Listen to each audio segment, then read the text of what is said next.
अचानक मेरे फोन पर एक बड़ा सब्सिडी वाला शॉपिंग मॉल खुल गया जिसमें लग्जरी कारें और विला थे, वो भी सिर्फ 10 सेंट में। अपने 10 युआन के छोटे से बैंक खाते को देखते हुए मैं सोच में पड़ गया। इतनी गरीबी में ये लोग मुझे धोखा कैसे दे सकते हैं? क्या इनमें जरा भी जमीर नहीं है? जैसे ही मैं ऐप बंद करने वाला था, गलती से मैंने एक खरीदारी नोटिफिकेशन पर क्लिक कर दिया। तुरंत एक मैसेज आया, लिमिटेड एडिशन पोर्श 911 GT 1-98 सफलतापूर्वक खरीदने पर बधाई। आइटम 5 मिनट में डिलीवर किया जा रहा है। मेरी आंखें हैरानी से चौड़ी हो गईं। फिर बैंक से एक SMS नोटिफिकेशन आया, डेबिट कार्ड नंबर 2222 से 10 सेंट सफलतापूर्वक निकाल लिए गए हैं। वर्तमान बैलेंस 9.9 युआन। मेरा तो पैसा भी नहीं कटा। ये सब क्या हो रहा था? मैं पूरी तरह से हैरान था। तभी मुझे अपनी जेब में कुछ महसूस हुआ। मैंने हाथ डालकर देखा, ये सच में पोर्श कार की चाबी थी। मैंने गहरी सांस ली। क्या ये सब सच हो सकता है? मैंने झटपट अपना फोन निकाला, एक और आइटम देखा, डोंगजियाओ नंबर 1 विला, और उस पर फिर से टैप किया। बधाई हो, आपने डोंगजियाओ नंबर 1 विला सफलतापूर्वक बुक कर लिया है। आज के लिए बिक चुका है, कृपया अगले अपडेट का इंतजार करें। ये संदेश देखकर मैं समझ गया। जाहिर है, स्टोर अपना स्टॉक दिन में सिर्फ एक बार अपडेट करता है। मुझे समझ नहीं आया कि विला मुझ तक कैसे पहुंचेगा। खैर, पहले मुझे अपनी पोस्ट देख लेनी चाहिए। मैंने ऐप में लोकेशन चेक की। उसमें दिखा कि कार मेरे अपार्टमेंट कॉम्प्लेक्स के बगल वाले मॉल की पार्किंग में है। मैं तुरंत मॉल की तरफ भागा। जब मैं वहां पहुंचा तो मैंने देखा कि कुछ लोग किसी को घेरे हुए हैं और सब एक साथ बातें कर रहे हैं। एक मर्सिडीज मालिक उदास होकर बुदबुदा रहा था, सब खत्म हो गया, बिल्कुल खत्म। अगर मैं खुद को भी बेच दूं तो भी मैं इसे खरीद नहीं पाऊंगा। भीड़ ने एक दूसरे को देखा। यह तो बस एक पोर्श है, आपकी मर्सिडीज भी बुरी नहीं है, आप क्यों कह रहे हैं कि आप इसे खरीद नहीं सकते? मर्सिडीज के मालिक ने चिल्लाकर कहा, क्या तुम्हें पता नहीं? यह एक लिमिटेड एडिशन पोर्श है जिसकी सिर्फ एक ही यूनिट बनी है और कीमत 8 करोड़ है। आसपास के लोगों ने तुरंत हमदर्दी भरी नजरें डाली। मैं किसी तरह अंदर घुस पाया और देखा कि एक मर्सिडीज ने पोर्श के पिछले हिस्से पर खरोंच लगा दी थी। मर्सिडीज का पेंट उखड़ गया था, जबकि पोर्श पर एक खरोंच तक नहीं थी।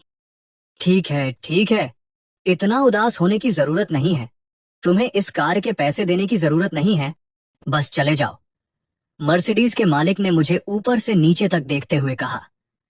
मेरे सस्ते कपड़े देखकर उसने व्यंग्य भरी मुस्कान के साथ सिर हिलाया। भाई, मजाक मत करो, ये कार तुम्हारी कैसे हो सकती है? मैं इसका मालिक नहीं हूं, इसमें दखल मत दो। उनकी बहस सुनकर मैं शांति से मुस्कुराया, अपनी जेब में हाथ डाला, कार की चाबी निकाली और धीरे से दबाई। दो बीप की आवाज के साथ ही कार के अंदर की रोशनी अचानक जल उठी और पूरा कमरा शांत हो गया। सबके चेहरे अविश्वास से भरे हुए थे। मर्सिडीज मालिक का चेहरा हैरानी से खुशी में बदल गया। उसने झट से अपनी बात सुधारते हुए कहा, भाई, नहीं, बड़े भाई, अपनी कार देखो, बिल्कुल ठीक है। मैंने कहा था ना कि इसके लिए पैसे देने की जरूरत नहीं है, बस अपनी कार हटाओ। मर्सिडीज मालिक को जैसे माफी मिल गई हो, वह कार में बैठा, इंजन स्टार्ट किया और खरगोश से भी तेज गाड़ी चलाकर निकल गया। मैं ड्राइवर सीट पर बैठा था, बेजोड़ आराम महसूस कर रहा था और आह भरे बिना नहीं रह सका। क्या यह पोर्श है? मैं शंघाई की सड़कों पर गाड़ी चला रहा था, रफ्तार के रोमांच का आनंद ले रहा था। उस पल मेरी भावनाओं को केवल उस भाग्यशाली व्यक्ति वांग डुआयू के प्रसिद्ध कथन से ही व्यक्त किया जा सकता था। मैं तुमसे एक आम इंसान की तरह बात करना चाहता था, लेकिन बदले में मुझे अलगाव का सामना करना पड़ा। अब मैं दिखावा नहीं कर रहा, मैं अपने पत्ते खोलकर रख रहा हूं। अचानक फोन की घंटी बजी। मैंने लापरवाही से स्पीकर फोन चालू किया और जवाब दिया, हेलो महोदय, यह ईस्ट सबर्ब नंबर 1 का बिक्री कार्यालय है। आपका विला तैयार है, आप इसे लेने कब आ सकते हैं? उस मीठी आवाज को सुनकर मेरे होंठों पर एक चौड़ी मुस्कान आ गई। एक एक गन से भी ज्यादा मुश्किल से काबू में आने वाली मुस्कान। ठीक है, मैं चलता हूं। मैंने तुरंत नेविगेशन चालू किया, एक्सीलरेटर दबाया और बिक्री कार्यालय की ओर तेजी से निकल पड़ा। ईस्ट सबर्ब विला के बिक्री कार्यालय में फोन रखने वाली सेल्सवुमन उत्साह से चमक रही थी। मैनेजर, हमने श्री जांग से संपर्क किया है। जैसे ही उसने यह कहा, सभी कर्मचारी खुशी से झूम उठे। हे भगवान, श्री जांग, जिन्होंने गुस्से में 60 करोड़ खर्च करके पेंट हाउस खरीदा था, आखिरकार आ रहे हैं। वहां मौजूद सभी महिला सेल्सवुमन हिसाब किताब लगाने लगी, सोचने लगी कि श्री झांग पर अच्छा प्रभाव कैसे डाला जाए और उनका संपर्क नंबर कैसे प्राप्त किया जाए। तभी मैनेजर के कार्यालय में मैनेजर ने कहा, हमने श्री झांग से संपर्क किया है। मैनेजर तुरंत तनाव में आ गया। देखिए, ये श्री झांग तो शीर्ष नेता के निजी निर्देश पर नियुक्त व्यक्ति थे। लापरवाही की कोई गुंजाइश नहीं थी। उनका अत्यंत सम्मानपूर्वक स्वागत किया जाना था। प्रबंधक ने इमारत का चक्कर लगाया और फिर सबको सख्ती से चेतावनी दी, अब से आप सब अपना सर्वश्रेष्ठ प्रदर्शन करें। तभी मैंने कार पार्क की ओर आगे बढ़ा। जैसे ही मैं बिक्री कार्यालय में दाखिल हुआ, एक महिला विक्रेता मुस्कुराते हुए मेरे पास आई और बोली, नमस्कार महोदय, मैं आपकी क्या मदद कर सकती हूँ। इससे पहले कि मैं कुछ बोल पाता, एक तीखी आवाज ने मुझे टोक दिया, श्याओली, क्या मैंने तुम्हें नहीं बताया था? आज हम किसी भी आम आदमी की सेवा नहीं कर रहे हैं।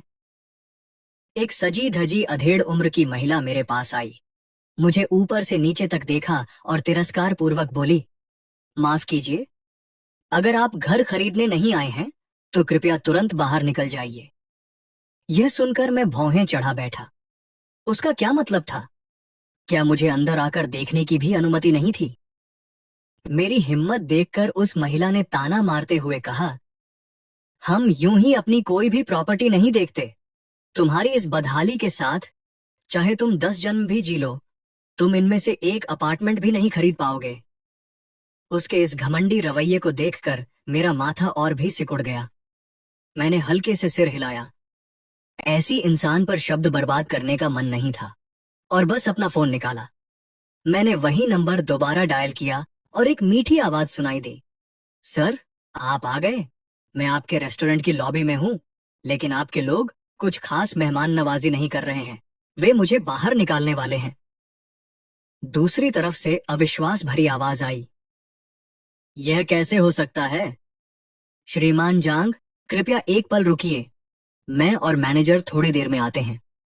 मैनेजर के दफ्तर में मैनेजर सोंग का चेहरा मिट्टी के बर्तन की तली जैसा काला पड़ गया था। उन्हें विश्वास नहीं हो रहा था कि बार बार चेतावनी देने के बावजूद कोई इस रहस्यमय श्रीमान झांग को अपमानित करने की हिम्मत कैसे कर सकता है। उसके बोलने से पहले ही वे दोनों पहली मंजिल की लॉबी की ओर दौड़ पड़े। महिला मैनेजर ने देखा कि उसने फोन रख दिया है तो उसका चेहरा और भी उतर गया। लड़के, तुम तो हद ही कर रहे हो। मैं देखती हूं कि तुम किसे बुला सकते हो।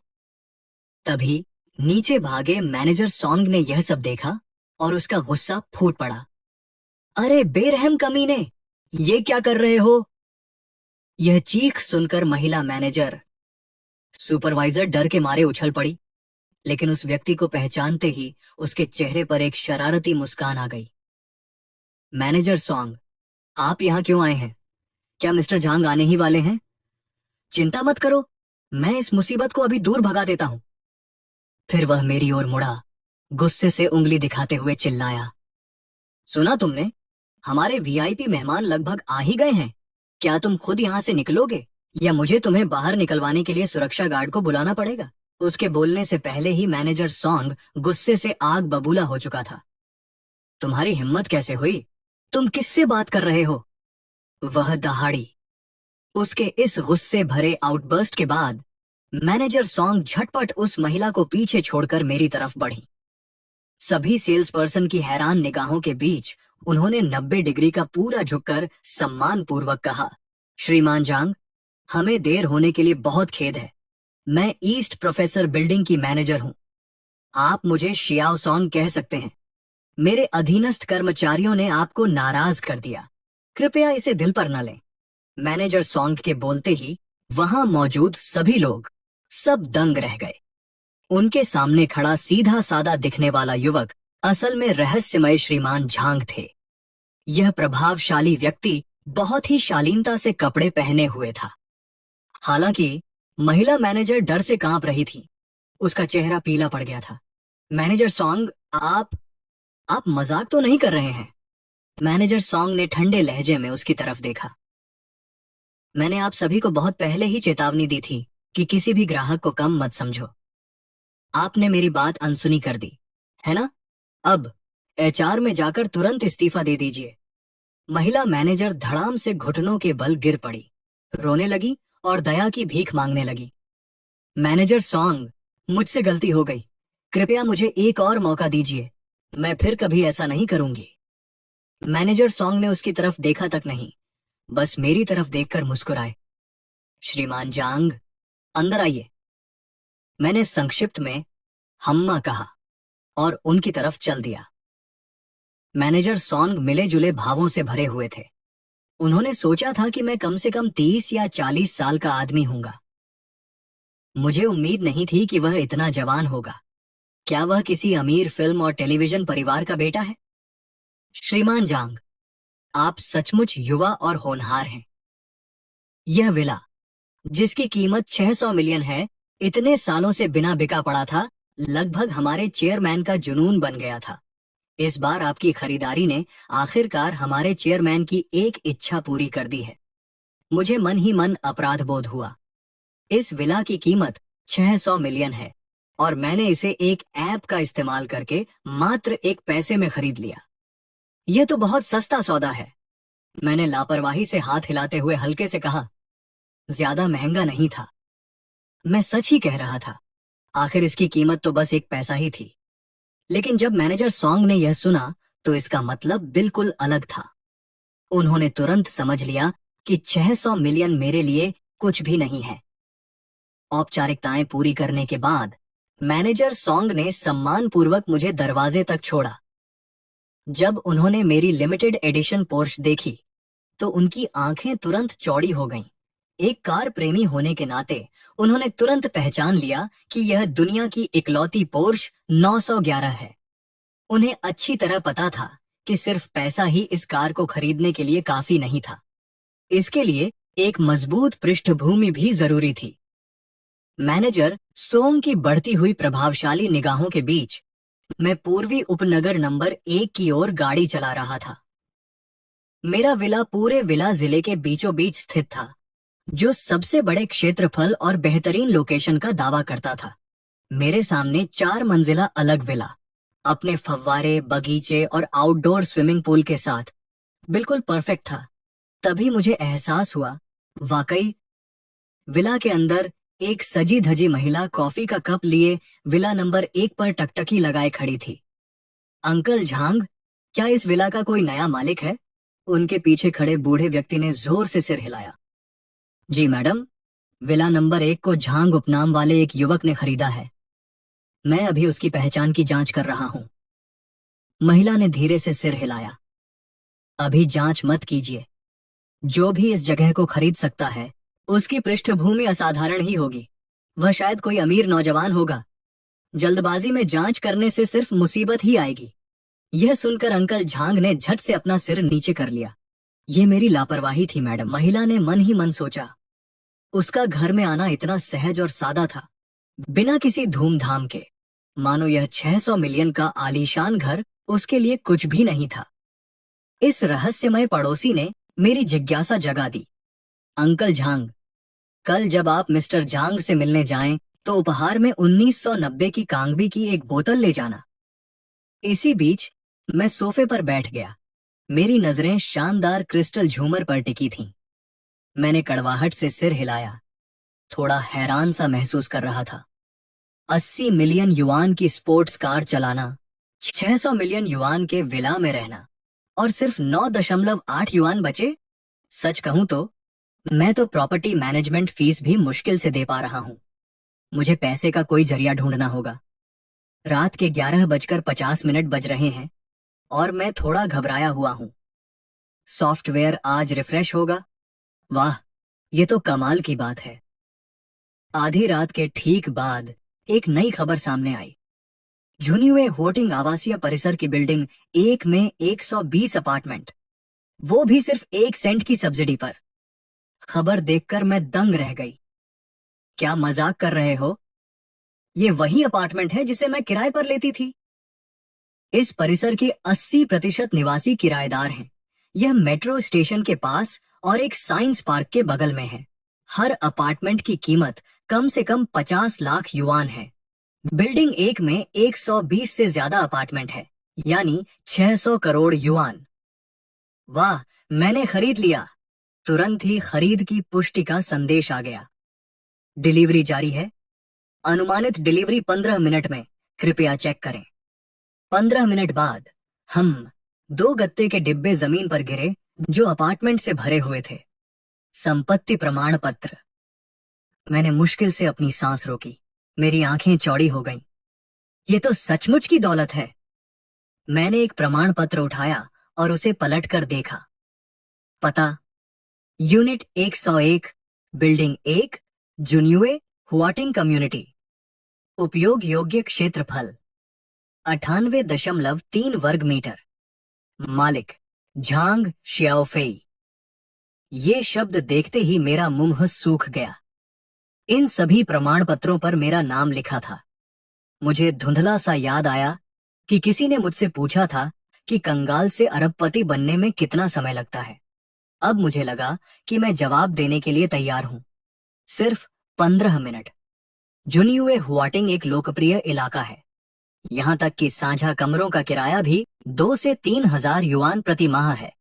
मैंने जल्दी से हिसाब लगाया।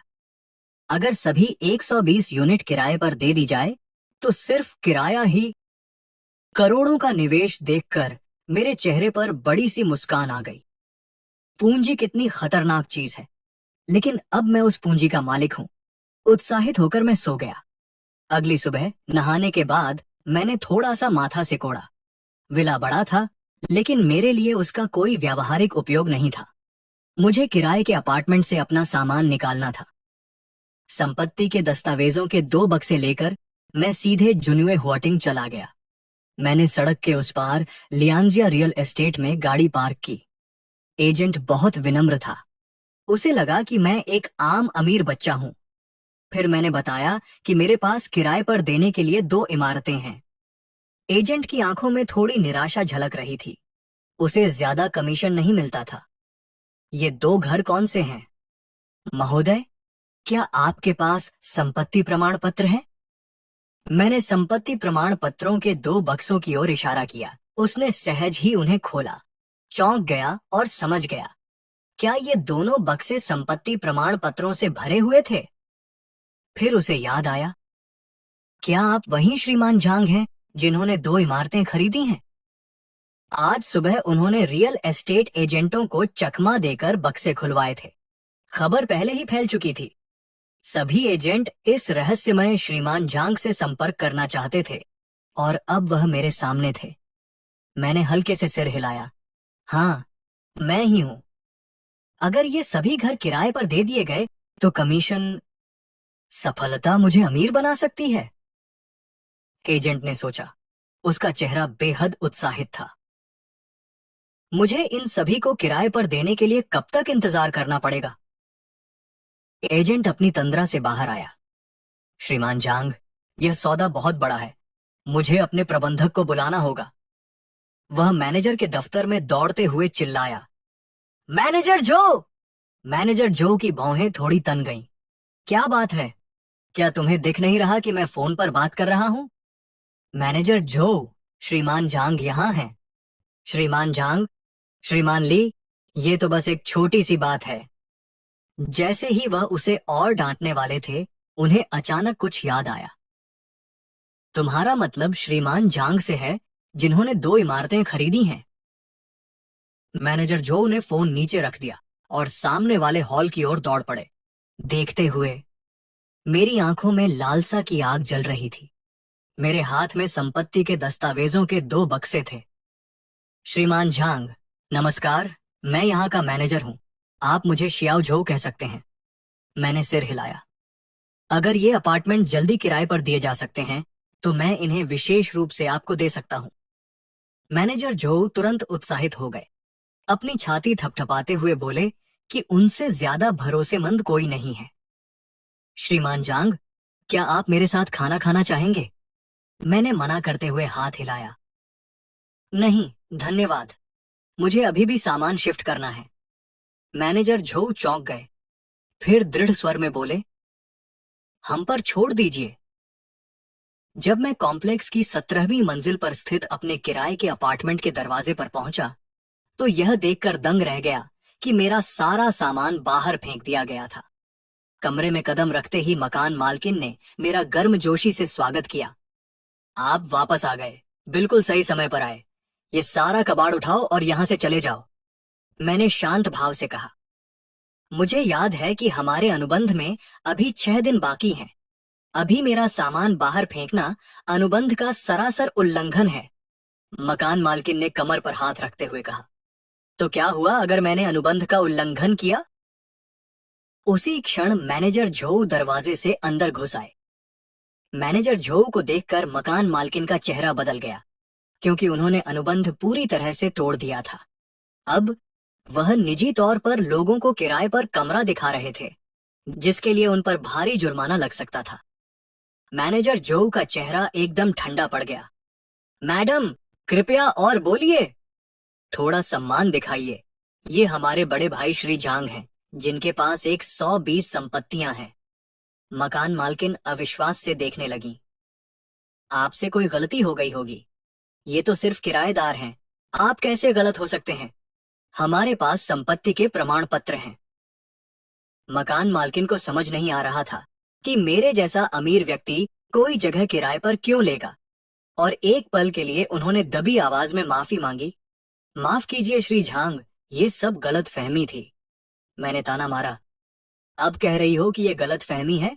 आपको अनुबंध तोड़ने का जुर्माना जरूर भरना होगा, और मेरे निजी सामान को नुकसान पहुंचा है, इसलिए आप मुझे अदालत में देखने के लिए तैयार रहें। मकान मालकिन दंग रह गईं। उन्हें कुछ समझ नहीं आया। ये सब ऐसे क्यों हो गया श्री झांग? क्या मैं दुगुना मुआवजा दे सकती हूँ? क्या हम अदालत जाने से बच सकते हैं? मैंने सिर हिलाया। क्या मैं पैसे की कमी से जूझ रही हूँ? मैंने मैनेजर झोउ की ओर देखा, जो मुस्कुराए और सिर हिलाया। चिंता मत करो, मुझे इसका अनुभव है। घर का मामला निपटाने के बाद दोपहर के 3 बज चुके थे। मैंने जल्दी से अपना सामान पैक किया और पूर्वी उपनगरों में स्थित विला लौट आया। मैं सोच ही रहा था कि उस शाम क्या करूं, तभी दरवाजे की घंटी बजी। मैंने दरवाजा खोला और देखा कि लगभग 50 साल का एक सलीके से कपड़े पहना हुआ आदमी उपहार का डिब्बा लिए खड़ा है। माफ कीजिए, मैंने थोड़ा हैरान होकर पूछा। क्या मैं पूछ सकता हूँ कि आप कौन हैं महोदय? नमस्कार, मैं सामने वाली गली के दूसरे नंबर के मकान से हूँ। मेरी मालकिन ने सुना था कि नए पड़ोसी आए हैं, इसलिए उन्होंने मुझे खास तौर पर आपसे मिलने भेजा है। ये सुनकर मैंने दरवाजा खोल दिया। आपकी मालकिन बहुत दयालु हैं, उन्होंने कहा। मेरा नाम झांग शियाओफेई है। कृपया अंदर आइए महोदय। उपहार देने और संपर्क जानकारी का आदान प्रदान करने के बाद बूढ़ा बटलर उठा और चला गया। उसकी जाती हुई आकृति को देखते हुए मैंने सोचा, दूसरा विला है ना? ये अमीर लोग तो वाकई दिलचस्प हैं। फिर मैंने उस खूबसूरत उपहार बॉक्स को खोला और मेरी आंखों के सामने हल्के पीले लेबल वाली लाल शराब की एक बोतल दिखाई दी। रोमानी कॉन्टी 1990। अरे बाप रे, 1990 की कैंडी। मुझे शराब की थोड़ी बहुत जानकारी है। ये तो शराबों का बादशाह है। इसकी एक बोतल की कीमत 3 लाख से ज्यादा होगी। पहली ही मुलाकात में इतना बड़ा तोहफा। क्या अमीर लोग ऐसे ही होते हैं? मुझे क्या पता था। विला नंबर 2 की ये युवती मुझे किसी ताकतवर खानदान की बेटी समझ रही थी। बाहर वालों के लिए एक अमीर नौजवान से दोस्ती करने के लिए 3 लाख खर्च करना बेकार लग सकता था, लेकिन उसकी नजर में ये पैसा कमाने का पक्का तरीका था। शाम करीब 7 बजे, जब मैं किंग ऑफ ग्लोरी खेलने ही वाला था, तभी मेरी टीम लीडर लियू रोयान का फोन आया। मैंने थोड़ी उलझन में जवाब दिया, आप आज कंपनी क्यों नहीं आई? फिर मुझे याद आया कि मुझे काम पर जाना है और मैंने लापरवाही से जवाब दिया, कुछ काम आ गया था। मेरे टीम लीडर का लहजा थोड़ा उदास था। ठीक है, अब आपको आने की जरूरत नहीं है। हमारी कंपनी दिवालिया हो रही है। आपकी सैलरी मिल जाएगी। जब मेरे कार्ड में पैसे जमा हुए तो मुझे थोड़ी हैरानी हुई। एक दिन कंपनी आए बिना भी मेरा कार्ड ब्लॉक क्यों था? मैसेज में लिखा था, कल सुबह 11 बजे पुजियांग हॉल की दूसरी मंजिल पर रोज हॉल में आइए। वहां सभी के लिए विदाई लंच है। मैंने एक पल सोचा, आखिर हम 1 साल से सहकर्मी थे, इसलिए अभी भी कुछ जान पहचान बाकी थी। मैं मान गया। अगली सुबह 8 बजे नाश्ता करते हुए मैंने वान्यू वीडियो ऐप खोला। आज का सामान अपडेट हो चुका था। एक Roger Dolby king series EX 0406 घड़ी, साथ ही एक मल्टीप्लायर रिबेट कार्ड। मैं रोजर डॉल्बी को जानता था। यह एक अपेक्षाकृत नया ब्रांड था। हालांकि यह पटेक फिलिपे या जॉम्बी डांटन जैसे स्थापित दिग्गजों से तुलना नहीं कर सकता था, लेकिन गुणवत्ता और शान के मामले में रॉजर डॉल्बी कम प्रभावशाली नहीं था। मैंने इस घड़ी के बारे में खोजबीन की और इसकी कीमत 42 लाख युआन थी। मैं चौंक गया और बिना किसी झिझक के क्लिक कर दिया। मैंने खरीदें पर क्लिक किया और तुरंत स्क्रीन पर एक संदेश आया, बधाई हो, खरीदारी सफल रही। अनुमानित डिलीवरी समय 3 घंटे। यह डिलीवरी समय थोड़ा लंबा था, लेकिन मैंने इसे नजरअंदाज कर दिया। उपभोक्ता छूट कार्ड, इसका क्या मतलब था? मैं इसे पहले खरीद लूंगा। मैं नाश्ता कर रहा था कि तभी एक संदेश आया, निंगवेई का डेबिट कार्ड नंबर 25 मार्च की आय 2,01,20,000 युआन, चालू खाता शेष 2,120,009.8 युआन। मैं दंग रह गया। तभी लियान परिवार के मैनेजर जो का एक संदेश आया। पता चला कि मेरे 120 अपार्टमेंट में से कुछ किराए पर दिए जा चुके थे। पैसा कमाने की यह रफ्तार वाकई चौंकाने वाली थी। इसके बाद मैंने अपनी माँ को 2 लाख युआन भेज दिए। मैं असल में और ज्यादा कमाना चाहता था, लेकिन दुर्भाग्य से एक सीमा थी। अगर मैं एक साथ बहुत ज्यादा कमा लेता तो शायद मेरी माँ डर जाती। फिर भी वह डर गई। तभी वही जाना पहचाना फोन बजा। बेटा, तुम्हें इतना पैसा कहाँ से मिला? मेरी माँ ने चिंता से पूछा। आखिरकार 2 लाख युआन हमारे परिवार के लिए काफी बड़ी रकम थी। मैंने झट से बहाना बनाया, माँ, यह पैसा मैंने अपने दोस्त के साथ शुरू की गई कंपनी से कमाया है। यह कंपनी से मिला मुनाफा है। यह सुनकर मेरी माँ ने राहत की सांस ली। तुम्हारे पिता और मेरे पास खर्च करने के लिए पैसे हैं। यह 2 लाख युआन तुम्हारी शादी के लिए बचाए जा रहे हैं। मैंने अपनी माँ से लगभग 20 मिनट तक बात की और फिर फोन रख दिया। उसी समय मेरे फोन पर एक सूचना आई, कैशबैक कार्ड आ गया है। कृपया विवरण के लिए आइटम मेनू देखें। मैंने उस पर क्लिक किया और सारी जानकारी ध्यान से पढ़ी। इसका इस्तेमाल करने के बाद मेरी अगली खरीदारी पर 10 गुना तक कैशबैक मिलेगा। मेरी आंखें चमक उठीं। 10 बजने में अभी कुछ घंटे बाकी थे। मुझे पहले कुछ कपड़े खरीद लेने चाहिए। मैं बर्मिंघम प्लाजा गया और सीधे अरमानी काउंटर पर चला गया। स्टोर के अंदर एक मोटे ताजे आदमी ने, जिसके गले में सोने की बड़ी चेन थी, एक युवती के साथ था। उस आदमी ने मुझे ऐसे देखा जैसे कह रहा हो, अरमानी इस तरह कैसे व्यापार कर सकता है? यह लड़का किसी गली के स्टॉल वाले की तरह कपड़े पहने है और तुम इसे अंदर आने की हिम्मत कैसे कर रही हो? महिला सेल्सवुमन ने मुझे अजीब नजरों से देखा। साफ तौर पर वह भी यही सोच रही थी, लेकिन फिर भी उसने मुझे अपने सबसे बेहतरीन कलेक्शन के बारे में बताना शुरू कर दिया। आपके सबसे खास सिग्नेचर आइटम कौन से हैं? उसने जल्दी से कहा।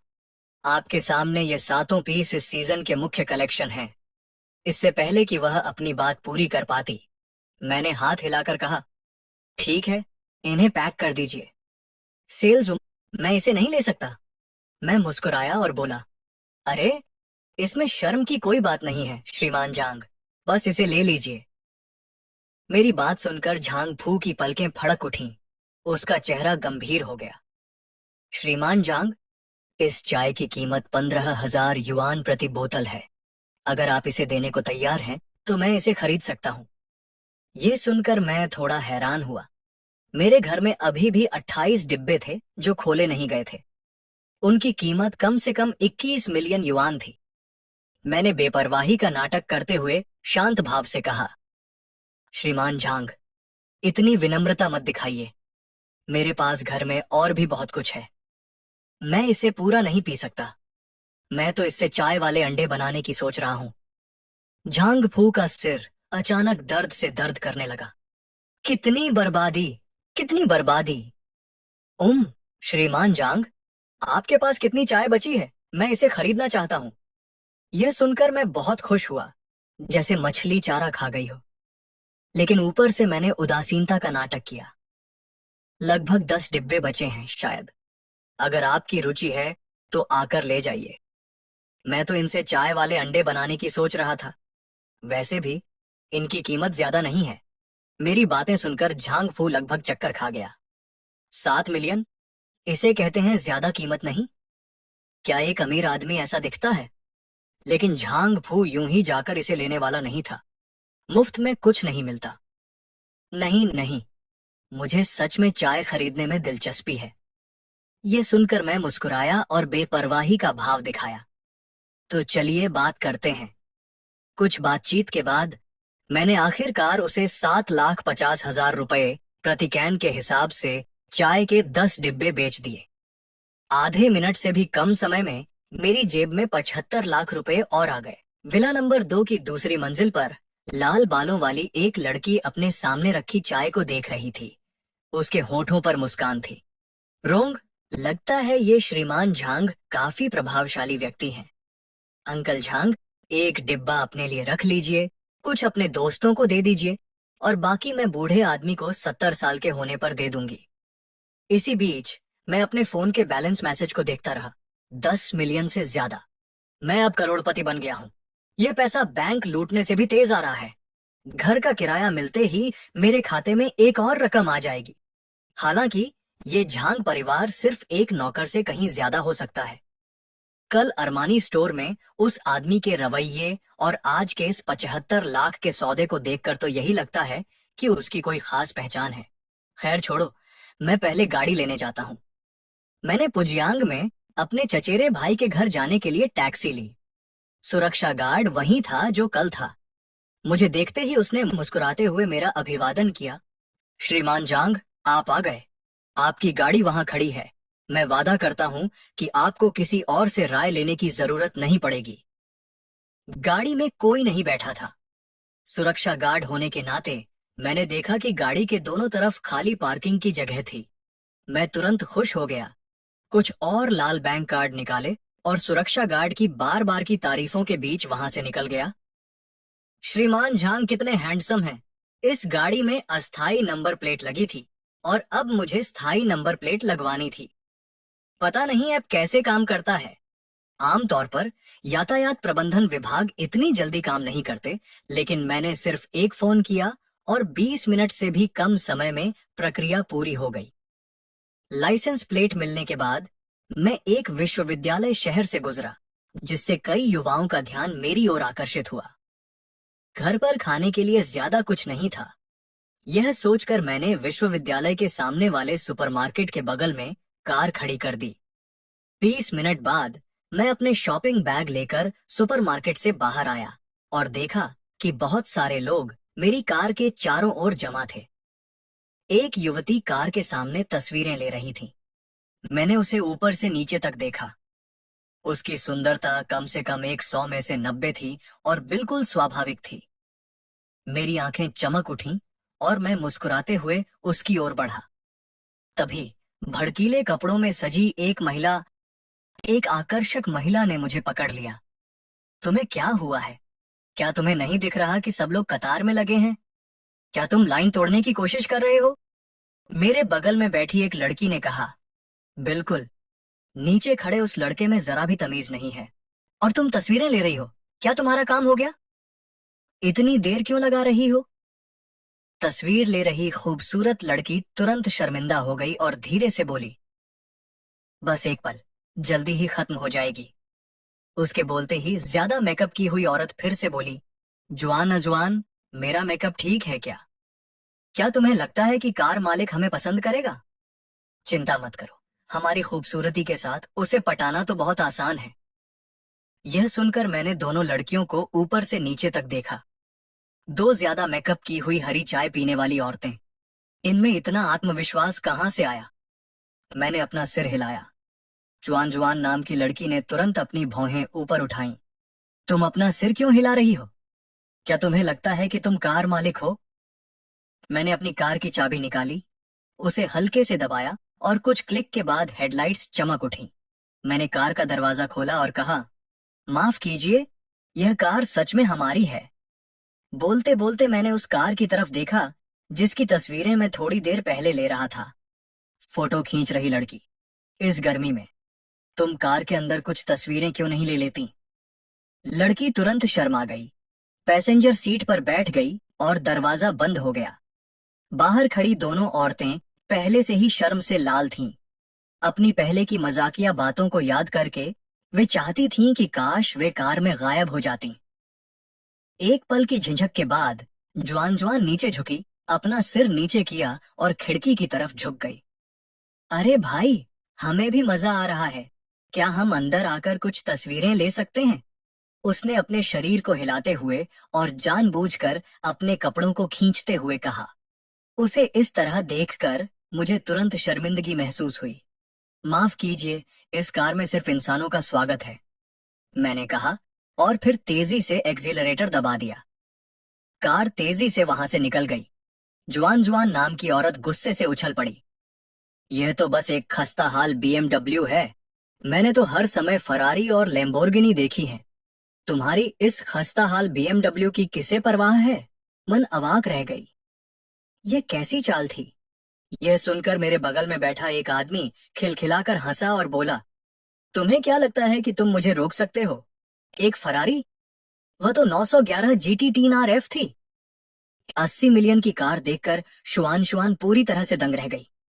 दूसरी महिला की ओर मुड़कर उसने चिल्लाते हुए कहा, ये सब तुम्हारी गलती है।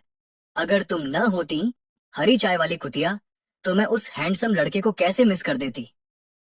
हरी चाय वाली कुतिया तुम किसे कह रही हो? पल भर में उनकी बनावटी दोस्ती टूट गई और दोनों महिलाओं ने एक दूसरे के बाल पकड़कर कुश्ती शुरू कर दी। एक पुरुष दर्शक ने कहा, वाह वाह, कमाल! मुझे इस सब के बारे में जरा भी जानकारी नहीं थी। उस समय मैं एक लड़की के साथ यूनिवर्सिटी टाउन में गाड़ी चला रहा था। लड़की का नाम डू कियान था, जो पास की शंघाई यूनिवर्सिटी में सेकेंड ईयर की छात्रा थी। तस्वीरें लेना चाहती हो? आराम से कार में ले लो। ये सुनकर डू कियान ने सिर हिलाया, अपना फोन निकाला और उसकी लंबी टांगें आधी स्क्रीन पर छाई हुई थीं। बाकी स्क्रीन पर मेरी घड़ी और कार का लोगो था। तस्वीरें देखकर मैं आह भरे बिना नहीं रह सका। वाह, कितना फर्क है।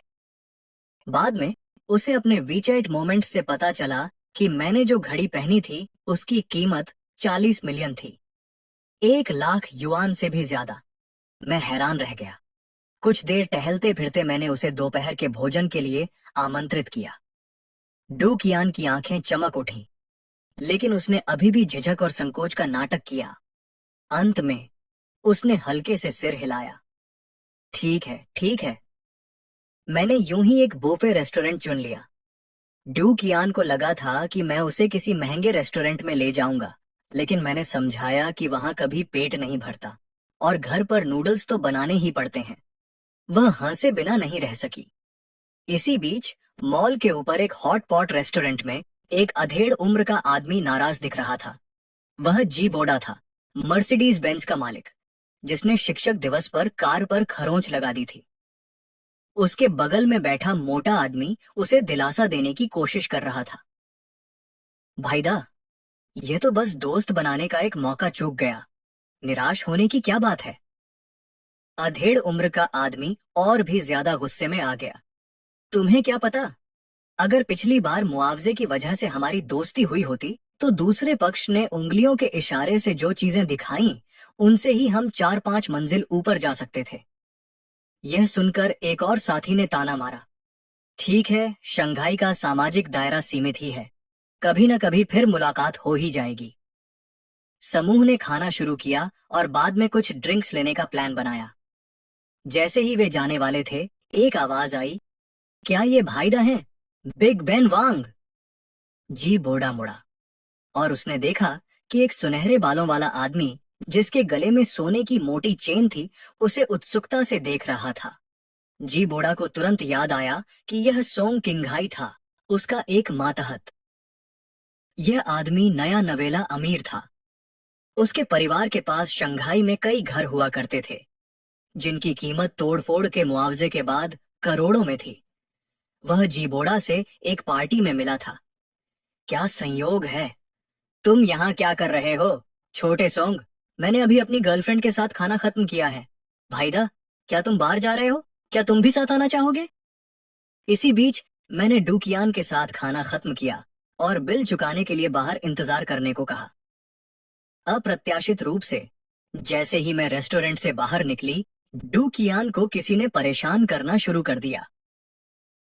क्या ये हमारे शंघाई विश्वविद्यालय का मजाक नहीं है? तुम इतने घटिया रेस्टोरेंट में कैसे खा सकती हो? मैं दरवाजे से बाहर निकल ही रही थी कि कुछ बोल पाती। उससे पहले ही उस औरत ने कहा, ओह, क्या ये तुम्हारा बॉयफ्रेंड है? दिखने में तो ठीक है, लेकिन अफसोस ये कंगाल है। मेरा चेहरा तुरंत ठंडा पड़ गया। लगता है तुम किसी महंगे रेस्टोरेंट से आई हो। यह सुनकर उस औरत का चेहरा गर्व से भर गया। बेशक, मेरे बॉयफ्रेंड और मैंने अभी अभी बढ़िया स्टेक खाया है, कम से कम 1000 युआन प्रति व्यक्ति। मैंने सिर हिलाकर कहा, तुम्हारे बॉयफ्रेंड को तो खूब भूख लगती है। दोनों औरतें एक पल के लिए हैरान रह गईं, जबकि मैंने उसे तिरस्कार भरी नजरों से देखा। अगर उसे भूख नहीं लगती, तो भला तुम्हें कैसे खा सकता है?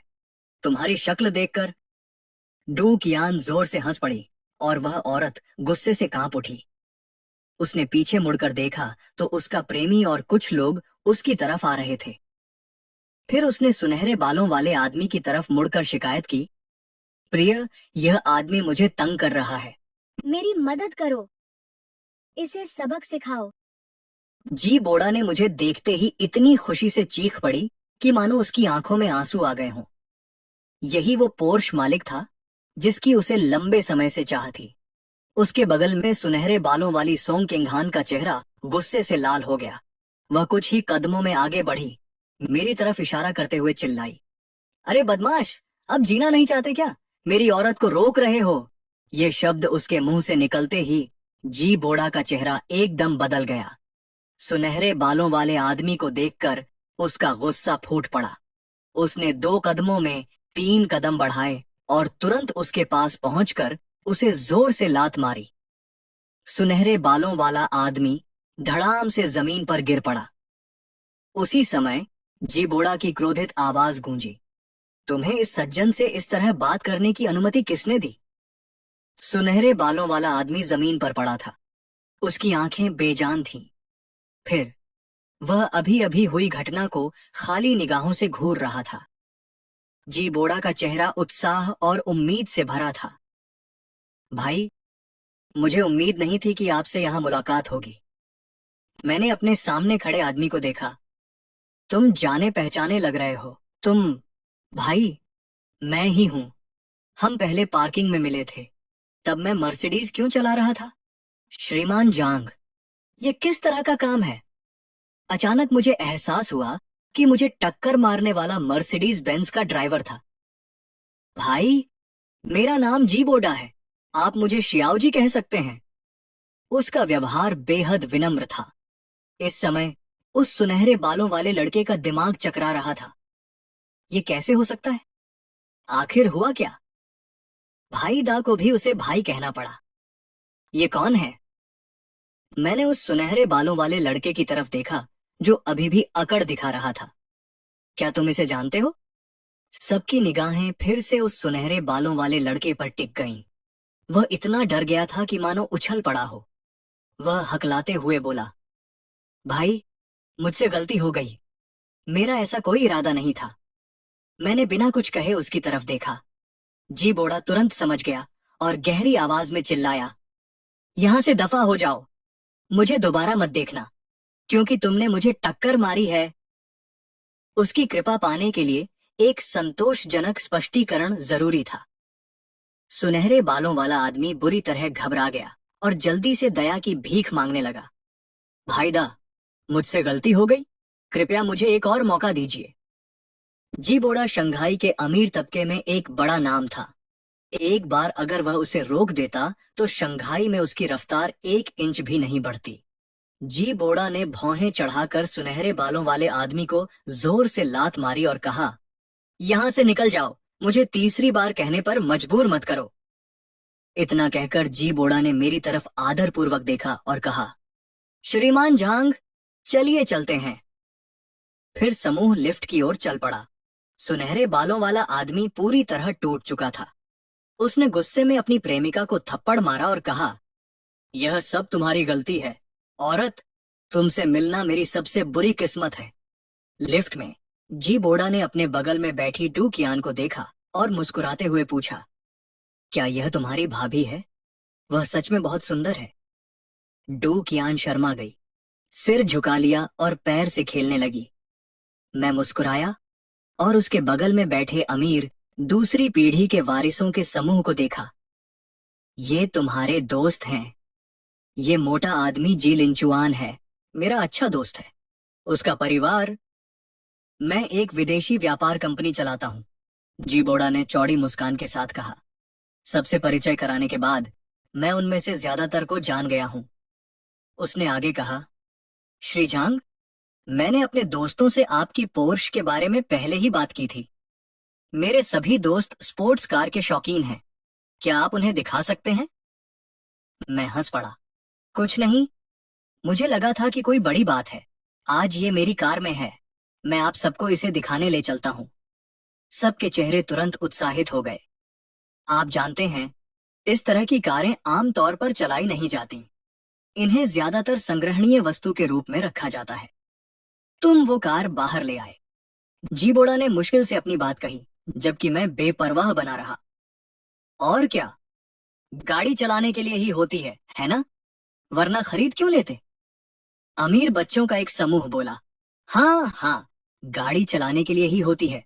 हम तो बस आपको लूट रहे हैं। देखो मिस्टर झांग की समझदारी। मैं उस समूह को अंडरग्राउंड पार्किंग में ले गया, जहां जिद्दी लड़कों का वह समूह गाड़ी की तारीफ करने लगा। यह गाड़ी असल में कितनी शानदार है। मिस्टर झांग, आप कमाल हैं। आपने यह गाड़ी खरीद ली। इसकी कीमत कम से कम 80 मिलियन होगी। वहां खड़ी डू कियान दंग रह गई। उसे लगा जैसे उसका नजरिया ही उलट गया हो। भाई, आप तो कमाल हैं। इतनी कम उम्र में आप 80 मिलियन की स्पोर्ट्स कार खरीद सकते हैं। मैं मुस्कुराया और सिर हिलाया। कोई बात नहीं, गाड़ी इतनी महंगी नहीं है। ये सच था, क्योंकि मैंने इस गाड़ी पर सिर्फ 1 पैसा खर्च किया था। यह सुनकर मेरे आसपास के अमीर बच्चों ने अपने होंठ सिकोड़े और मन ही मन बड़बड़ाने लगे। क्या वो इंसान भी है? 80 मिलियन की स्पोर्ट्स कार, क्या ये महंगी नहीं है? क्या हम भिखारी हैं जो 4 या 5 मिलियन की स्पोर्ट्स कार खरीदने के लिए आधा महीना सोच विचार कर रहे हैं? मर्सिडीज बेंज चला रहे जी बोड़ा ने उत्साह से पूछा, श्रीमान झांग, कराओ के बार चलना चाहते हैं? हम एक जानी मानी जगह पर जा रहे हैं। मैंने डू कियान की ओर देखा। वह थोड़ी हिचकिचाई, लेकिन सिर हिलाकर हाँ कह दी। मैं अपनी 911 GT 3 RS चला रही हूँ। अमीर दूसरी पीढ़ी के लोगों के स्पोर्ट्स कारों के काफिले के पीछे पीछे चलते हुए सड़क पर बाकी गाड़ियां एक साथ इधर उधर मुड़ने लगी। एक ट्रैफिक सिग्नल पर काफिला अचानक रुक गया, जिससे पूरा इलाका खाली हो गया।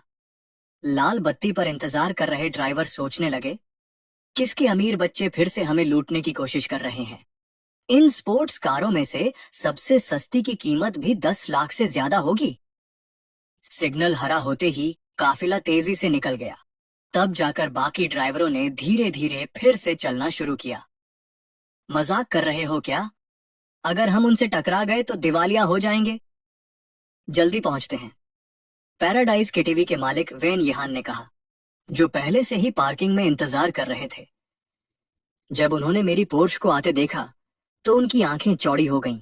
सुपरकार के शौकीन होने के नाते उन्होंने स्वाभाविक रूप से इस लिमिटेड एडिशन पोर्श को पहचान लिया। वे खुशी से झूम उठे। हर कोई खुशी से उछल रहा था। आखिर यह कार किसे मिली होगी? शंघाई में अमीरों का दायरा सीमित है। जो भी हो, मुझे तुरंत पता चल जाना चाहिए, है ना? उसी क्षण मैंने ड्यूक यान के साथ कार का दरवाजा खोला। एक पल के लिए बॉस वेन यहां जम गए। मैंने ये चेहरा पहले कभी नहीं देखा। भाईदा, ये कौन है? जी बोड़ा ने मुस्कुराते हुए कहा, ये श्रीमान जांग हैं, मेरे अच्छे भाई। बॉस बाव ने मुझे गौर से देखा और गर्मजोशी से हमें अंदर बुलाया। जैसे ही हम निजी कमरे में पहुंचे, बॉस वेन यहान ने धीरे से जी बोड़ा से पूछा, भाईदा, ये कौन है? जी बोड़ा ने उन्हें रहस्यमयी नजर से देखा।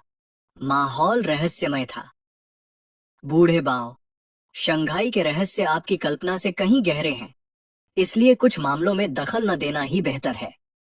एक बार जब आपने यह कार हासिल कर ली, तो क्या इसकी उत्पत्ति मायने रखती है? आपकी ताकत खुद बोलती है। कई घंटों तक गाने और थोड़ी शराब पीने के बाद हम आराम करने के लिए पास के एक होटल में चेक इन कर गए। मैंने ड्यूक यान के लिए अकेले एक कमरा बुक किया था और मैं अपने फोन पर खेल रहा था कि अचानक दरवाजे की घंटी बजी। भाई, क्या आप सो रहे हैं? मैं उठा और दरवाजा खोला। तुरंत ही कंपकंपी छूट गई। ड्यूकियान ने ढीला सफेद बाथरोब पहना हुआ था, जिसका गला काफी चौड़ा था और वह दयनीय लग रही थी। भाई, मुझे अकेले बड़े कमरे में रहने से बहुत डर लग रहा है। क्या मैं आज रात आपके साथ रह सकती हूँ? मैंने अपनी आंखें थोड़ी सिकोड़ी और अगले ही पल उसे अंदर खींच लिया। उसने मानो खुद को मेरे सामने पेश कर दिया था। मैं उसकी तारीफ के बिना कैसे रह सकता था? अगली सुबह मैं थकी हुई दुकियान को देखकर उठा और उसे नाश्ते के लिए बुलाया। उसने मुझे एक उदासीन भाव से देखा और धीरे धीरे हाथ मुंह धोने चली गई। जब हम भोजन कक्ष में पहुंचे तो मैंने देखा कि जी बोदा की आंखों के नीचे बड़े बड़े काले घेरे थे। कल रात क्या किया? तुम्हें ज्यादा सावधान रहना चाहिए भाई। जी बोदा ने मुझे एक उदासीन नजर से देखा। कुछ खास नहीं, बस पूरी रात युगल गीत सुने। इस होटल में साउंड प्रूफिंग बहुत खराब है। मैं तुरंत थोड़ा। रात के खाने के बाद मैंने दुकियान का फोन नंबर लिया और उसे वापस स्कूल छोड़ दिया। घर पहुंचते ही मैंने ट्रिलियन युआन सब्सिडी ऐप खोला और तुरंत दो चीजें दिखाई दी। एक रोल्स रॉयस क्लिनन और ग्लोबल आईएम बिल्डिंग, दोनों पर सिर्फ 1 सेंट की सब्सिडी थी। मुझे थोड़ी हैरानी हुई। आज दो चीजें दिखाई दी और दोनों ही शानदार थीं। मैंने दोनों खरीद ली। 5 मिनट बाद मेज पर 2 बैग आ गए। एक में कलिनन की चाबियां और रजिस्ट्रेशन था, जबकि दूसरा, जिसे मैंने खोला, मुझे चौंका दिया। यह आईएम बिल्डिंग का प्रॉपर्टी डीड था और मालिक के रूप में मेरा नाम दर्ज था। यह अरबों की इमारत थी। मैंने सोचा था कि मुझे सिर्फ एक मंजिल मिलेगी, लेकिन मुझे पूरी इमारत मिल गई। मैं सचमुच थक गया था। मैं अपनी नई कार को इमारत के चारों ओर घुमाने की योजना बना रहा था। यह आईएम बिल्डिंग का प्रॉपर्टी सर्टिफिकेट था और मैं ही मालिक थी। आप जानते हैं, यह अरबों की इमारत है। मैंने पहले सोचा था कि मुझे एक मंजिल मिलेगी, लेकिन पूरी इमारत मिलने की उम्मीद नहीं थी। मैं सचमुच बहुत थक गई थी। मैं अपनी नई कार से इमारत की ओर निकलने ही वाली थी कि अचानक मेरे फोन में कंपन हुई। मुझे उम्मीद नहीं थी कि यह शेन यूचू का मैसेज होगा। श्याओ हे, क्या तुम पूर्व सीबीडी आ सकती हो? मैंने सोचा, यह यहां से ज्यादा दूर नहीं है। जानकारी के लिए ठीक है, कोई बात नहीं। शेन यूचू ने मेरा मैसेज देखकर राहत की सांस ली। पता चला कि आज जब वह इंटरव्यू के लिए गया था, तो एचआर डायरेक्टर उसे लंच पर मिलने के लिए बार बार परेशान कर रहा था, ताकि उसे बेहतर तरीके से जान सके। इसलिए उसने तुरंत मेरे बारे में सोचा। शेन यूचू ने उस चिकने डायरेक्टर की ओर देखा और कहा, डायरेक्टर जो, आज मेरी एक अपॉइंटमेंट है। मेरा बॉयफ्रेंड मुझे थोड़ी देर में लेने आ रहा है।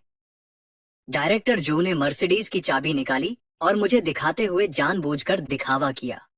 कोई बात नहीं, मुझे लगता है अगर उन्हें तुम्हारे भविष्य की चिंता है तो वो समझ जाएंगे अगर तुम मेरे साथ लंच करो। उन्हें लगा कि शेन यूचू जैसी लड़की भोली है और उसने दुनिया नहीं देखी है। बॉयफ्रेंड की बात करें तो वो पक्का झूठ बोल रहे थे। अगर वो सच भी होता तो उनकी उम्र का कोई लड़का तो गरीब ही होता। शेन यूचू ने तुरंत अपनी आंखें घुमाईं।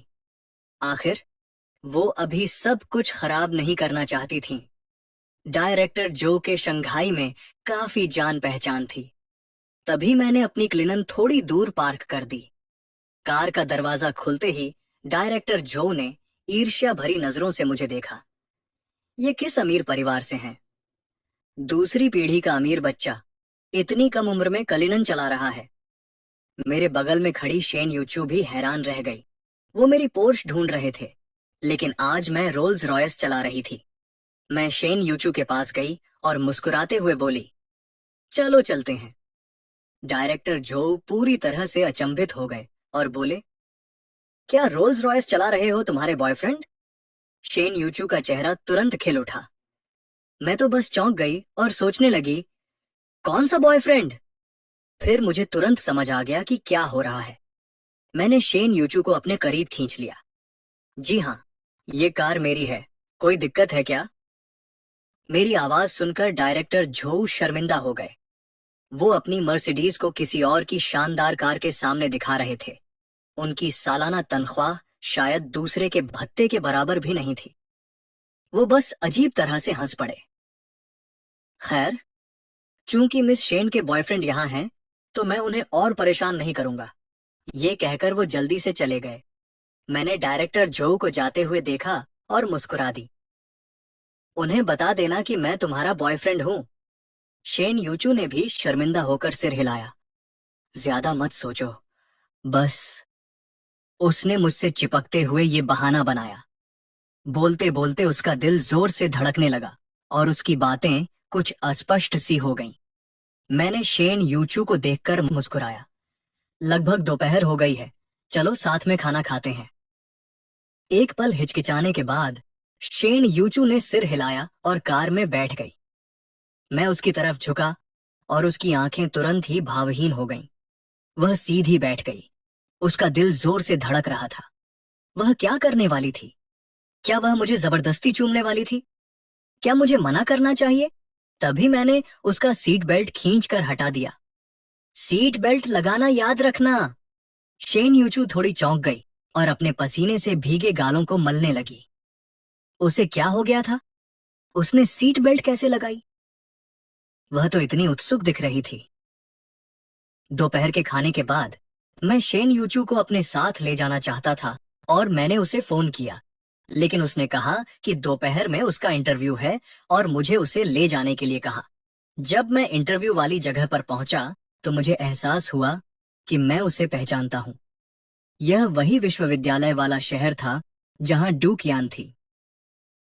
कोई बात नहीं, मैंने सोचा, मैं डूकियान से शॉपिंग पर चलने के लिए कह दूंगी। मैंने अपना फोन उठाया और उसे एक मैसेज भेजा। उस समय डूकियान अपने हॉस्टल में अपनी सबसे अच्छी दोस्त से चैट कर रही थी। वाह! मैसेज देखते ही मैं बहुत उत्साहित हो गई। मेरे सारे रूममेट इंग्लिश स्कूल से आ जा रहे थे। कियान, तुम्हारा भाई तुम्हें थोड़ी देर में लेने आ रहा है, चलो एक नजर डाल लेते हैं। थोड़ी देर बाद ही हम सब स्कूल के गेट पर पहुंच गए और कई राहगीरों का ध्यान हमारी तरफ खींच लिया। सिर्फ दुकियान और उसके रूममेट ही खूबसूरत मानी जाती थीं। दोनों ही कला विभाग में टॉप पर थीं। मैंने हॉर्न बजाया, खिड़की नीचे की ओर आवाज लगाई, अंदर आ जाओ। दुकियान ने मुझे देखा और तुरंत कार का दरवाजा खोलने के लिए दौड़ी। वहां मौजूद लड़कों और लड़कियों की हैरानी भरी निगाहों के बीच मैंने गाड़ी की स्पीड बढ़ाई और स्कूल के गेट से गायब हो गई। बस उदास लड़कों की आवाज पीछे रह गई। अरे, वो देवी किसी और के साथ चली गई। जब मैं अमीर हो जाऊंगा तो कार खरीदूंगा और यहाँ लड़कियों को पटाने आऊंगा। जब तुम अमीर हो जाओगे तो क्या तुम्हें पता है उस कार की कीमत कितनी है? ये रोल्स रॉयस क्लिनन है जिसकी कीमत 8 मिलियन है। अरे बाप रे, 8 मिलियन! क्या पैसा सब कुछ खरीद सकता है? अरे नहीं, माफ करना, पैसा सच में सब कुछ खरीद सकता है।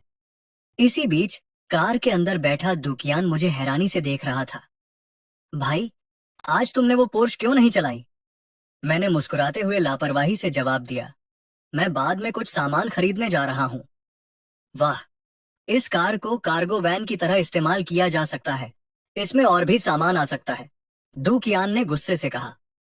पोर्श तो छोटी है, रोल्स रॉयस तो बड़ी है, इसे कार्गो वैन की तरह इस्तेमाल करना, क्या सच में इस पर कोई यकीन नहीं करेगा?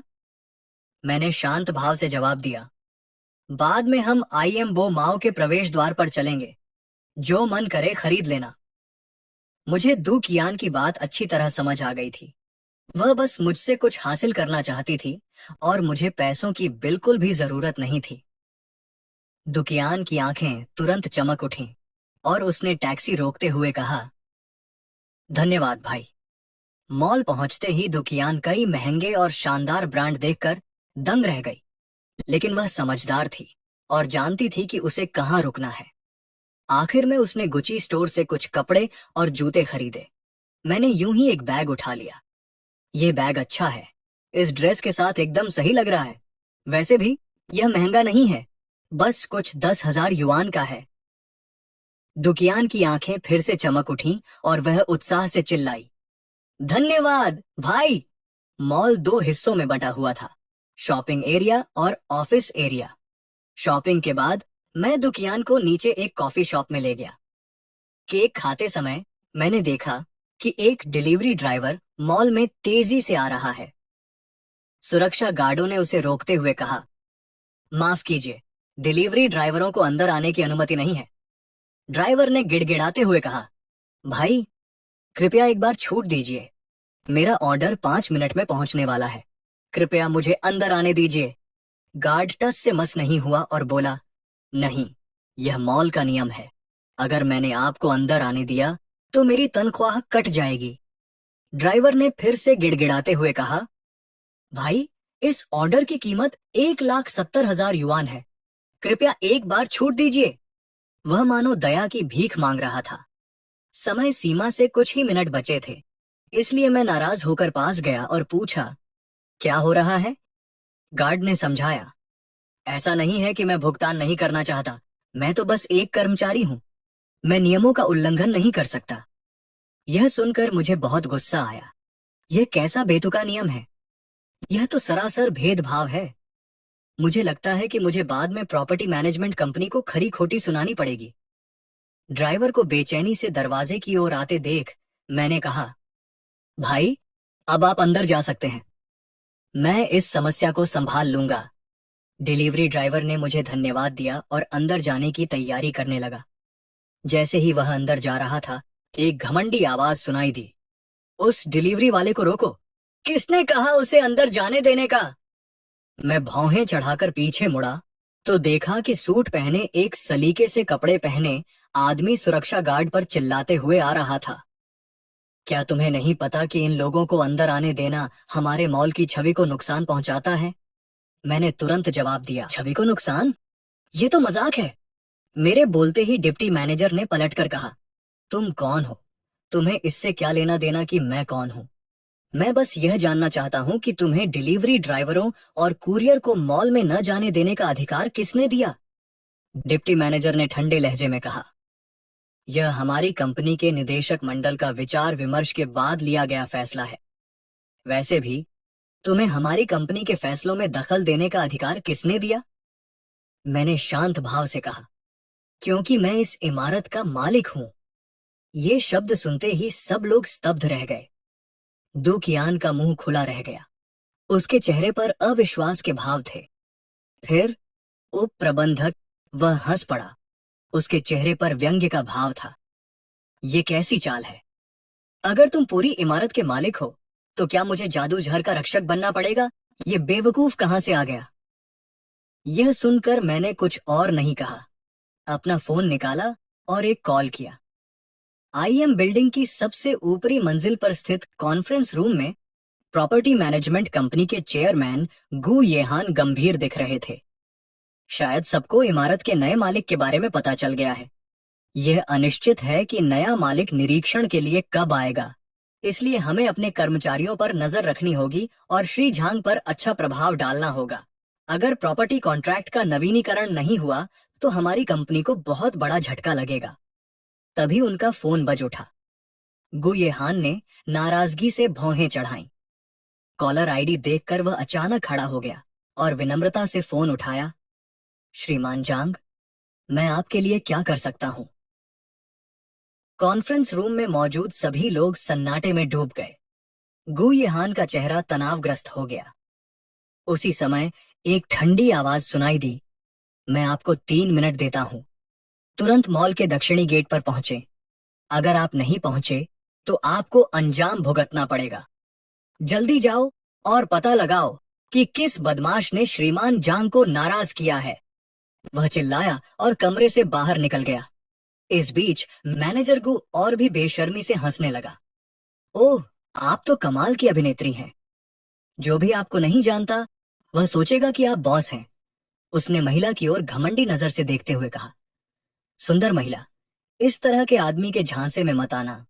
साफ है कि इसके पास इमारत को सजाने संवारने के लिए पैसे नहीं हैं।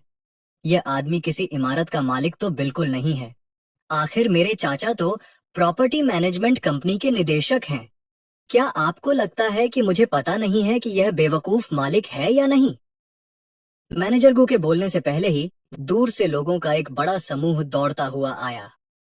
चेयरमैन गु, आप यहाँ क्यों आए हैं? मैनेजर गु का चेहरा पीला पड़ गया, लेकिन गु येहान ने उनकी तरफ देखा तक नहीं। वह सीधे मेरे पास आया। श्रीमान जांग, आपने मुझे अपने आने की सूचना क्यों नहीं दी? मैनेजर गु अंकल सान के पास दौड़ा और घबराकर पूछा। अंकल सान, क्या बात है? क्या यह लड़का बहुत जल्दबाज नहीं हो जाता? अंकल सान ने उसे घूरते हुए चिल्लाकर कहा, चुप रहो, यह हमारी पूरी इमारत का नया मालिक है। मैनेजर गु पूरी तरह से हक्का बक्का रह गया। उसने अभी अभी इमारत के मालिक का इस तरह मजाक उड़ाया था। उसे लगा जैसे वह मर ही जाएगा। मैंने ठंडे लहजे में कहा, अगर मैं नहीं आता तो मुझे सच में पता ही नहीं चलता कि आप मेरी इमारत का प्रबंधन करेंगे। वाह, लगता है मुझे अनुबंध नवीनीकृत करने के बारे में गंभीरता से सोचना पड़ेगा। गु येहान के माथे पर पसीना आ गया था।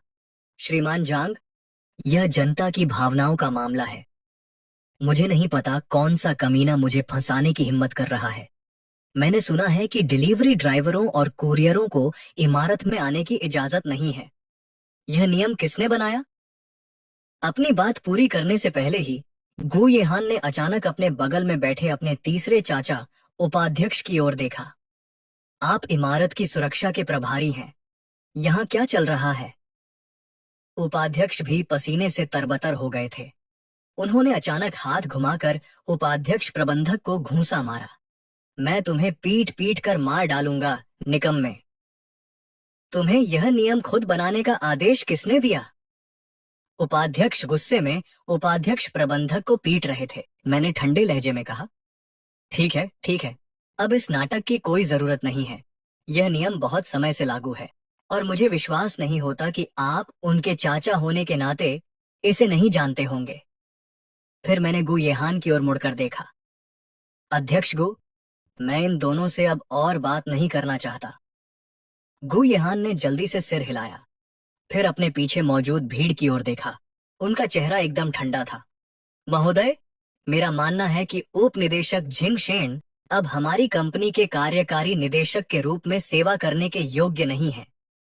मेरा सुझाव है कि उप निदेशक जिंग शेन को उनके कार्यकारी निदेशक पद से हटा दिया जाए और निदेशक मंडल से भी निकाल दिया जाए। सुरक्षा प्रबंधक उप निदेशक जिंग शेन को कंपनी से बर्खास्त कर दिया जाए और उन्हें कभी भी दोबारा नियुक्त न किया जाए। अब हाथ उठाकर मतदान करें। अगले ही पल 10 से अधिक कार्यकारी निदेशकों ने बिना किसी झिझक के हाथ उठा दिए। यह श्री जांग को शांत करने का सबसे कम खर्चीला विकल्प था। पद से हटाए गए उप निदेशक बेहद हताश दिख रहे थे। अगर हिंसा का सहारा लिया जाता तो यह उप निदेशक जिंग शेन पर सीधा हमला होता। गु येहान मुस्कुराए और मेरे पास आए। श्री जांग, मैंने इन दोनों समस्याओं को सुलझा दिया है। अनुबंध नवीनीकरण का क्या होगा? यह सुनकर मैं शांत रहा। इस तरह की घटना दोबारा नहीं होनी चाहिए। अगर ऐसा हुआ तो अनुबंध तुरंत समाप्त कर दिया जाए। अनान बिल्डिंग का काम निपटाने के बाद मैं पूर्वी उपनगर विला लौट आया। अचानक बटलर झांग फू दरवाजे पर आया और कहने लगा कि उसकी मालकिन मुझे रात के खाने पर बुलाना चाहती है। आखिर बात क्या थी? मैं भी इस दूसरे विला के मालिक के बारे में जानने के लिए उत्सुक था। अंदर आते ही लाल बालों वाली लड़की ने मेरा अभिवादन किया। नमस्कार श्रीमान जांग, मैं ये शिंगमिंग विला नंबर 2 की मालकिन हूँ। कुछ देर बातचीत के बाद मैंने कहा, मुझे लगता है कि ये ने मुझे आज रात के खाने पर सिर्फ मिलने के लिए नहीं बुलाया है। ये ने अपनी हस्तकला की दुकान नीचे रखी और मुस्कुराई। दरअसल मेरे दादाजी को पिछली बार आपसे खरीदी गई द हांग पाओ चाय बहुत पसंद आई थी और वे आपसे और खरीदना चाहते हैं। यह सुनकर मैं समझ गया और मुस्कुराया। चूंकि मेरे दादाजी को पसंद आई है तो मैं उन्हें धन्यवाद के तौर पर थोड़ी चाय दे दूंगा। मेरी जिद देखकर ये मना नहीं कर सकी। उन्होंने कहा, तो फिर ये परिवार को श्रीमान झांग से अच्छा सौदा मिल रहा है। मैंने मन ही मन सोचा, हालांकि यह चाय सस्ती नहीं है, लेकिन शंघाई में वर्षों से जमे हुए इतने शक्तिशाली परिवार से संबंध बनाना निश्चित रूप से फायदेमंद है। मेरे जाने के बाद मिस ये की आंखों में चमक आई और उन्होंने झांग फू से कहा, श्रीमान, झांग वाकई साधारण व्यक्ति नहीं है।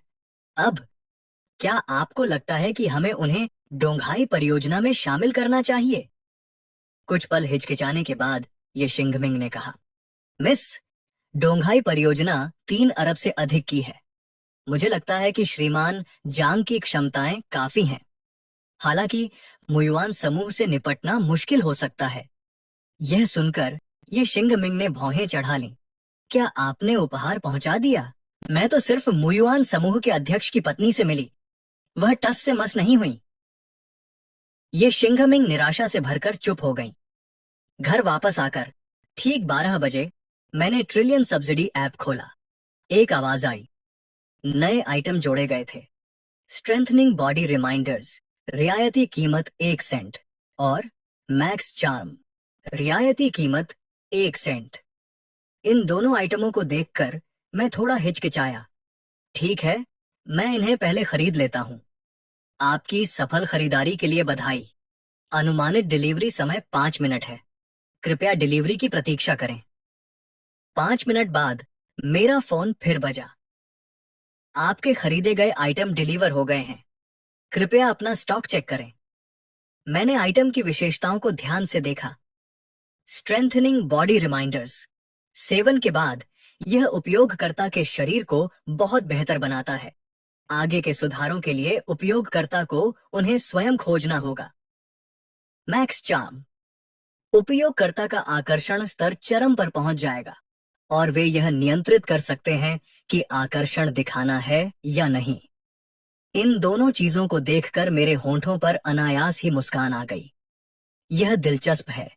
मैंने दोनों का इस्तेमाल किया। अचानक मुझे तीव्र थकान महसूस हुई और मैं बिस्तर पर गिर पड़ा। गहरी नींद में सो गया। अगली सुबह जब मैं उठा तो मुझे तुरंत अपने भीतर एक भयानक शक्ति का एहसास हुआ।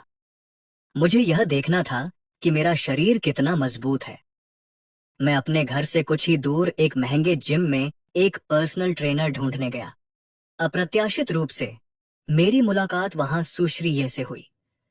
सुश्री शिन्नियन ने मुझे देखते ही अपनी नजरें मुझसे नहीं हटा पाईं। वे शर्मा गईं और मुझे खाली निगाहों से घूरने लगीं। स्थिति को समझते हुए उन्होंने तुरंत विषय बदल दिया और कहा कि उनके पास एक पर्सनल ट्रेनर है जिसकी वे सिफारिश कर सकती हैं। मैंने मुस्कुराकर सहमति में सिर हिलाया। फिर मैं प्लैंक मशीन पर गया। मैंने इसे आजमाया, लेकिन यह बहुत हल्का लगा।